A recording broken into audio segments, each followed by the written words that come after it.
இப்போ வந்து மணி கரெக்டாக 12:47. நாங்கள் வந்து ரொம்ப லேட்டாக கிளம்பியிருக்கோம் வீட்டிலேருந்து. நீ எதனால நாங்கள் எங்கே போகிறோம் அப்படின்னா, இங்கே வந்து ஒரு 4 நாள் கண்டினியூவாக லீவ் விட்டுருக்காங்க. இப்போ நம்ம ஊரில் வந்து ஏதாவது கவர்மெண்ட் ஹாலிடே வருது, வீக் டேஸில் வருது அப்படின்னா, அன்றைக்கி ஒரு நாள் லீவ் கிடைக்கும். அதுக்கப்புறம் மறுபடியும் நெக்ஸ்ட் டேலேருந்து ரெகுலராக எல்லா ஸ்கூல்லாம் வச்சுருவாங்க இல்லையா?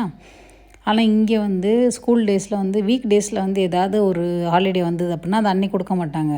அதை வந்து வியாழக்கிழமையோடு சேர்த்து கொடுப்பாங்க. ஏன்னா வெள்ளி சனி லீவு தானே, அப்போது வியாழன் வெள்ளி சனி அந்த மாதிரி 3 நாள் லீவ் கொடுப்பாங்க. வீக்கெண்டோடு சேர்த்து ஒரு நாள் கொடுத்துருவாங்க. இது வந்து நம்ம ஊர்லேயும் இதே மாதிரி சிஸ்டம் வந்தால் நல்லாயிருக்கும். ஏன்னா இப்போ வந்து இண்டிபெண்டன்ஸ் டே நினைக்கிறேன் இந்த வருஷம் ஞாயிற்றுக்கிழமை வந்துச்சு அங்கே ஊரில் வந்து. அதனால் ஞாயிற்றுக்கிழமை வந்து உங்களுக்கு லீவே கிடையாது. ஆல்ரெடி இங்கே ஞாயிற்றுக்கிழமை லீவுங்கிறதுனால இங்கே வந்து ஆனால் மஸ்கட்டில் வந்து லீவ் கொடுத்துருந்தாங்க. இங்கே வந்து சண்டே தான் வந்து வீக்கோட ஃபஸ்ட் டே. ஸோ இங்கே வந்து எல்லாருக்குமே ஹாலிடே இல்லை. நம்ம இந்தியன் ஸ்கூலில் வந்து எல்லா குழந்தைங்களுக்குமே வந்து ஹாலிடே இருந்துச்சு. ஸோ இன்றைக்கி வந்து நாங்கள் எங்கே போயிருக்கோம் அப்படின்னா சூர் பபுள் பீச்சுக்கு தான் போயிருக்கோம். இது வந்து ப்ரீ பிளான்டு கிடையாது, திடீர்னு கிளம்புனது தான். அதனால தான் வந்து 12:47க்கு வீட்டிலேருந்து கிளம்பியிருந்தோம்.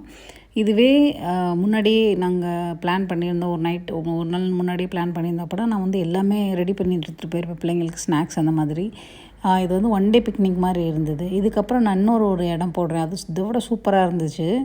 அது நெக்ஸ்ட் வ்ளாகில் வரும், கண்டிப்பாக பாருங்கள் அதை.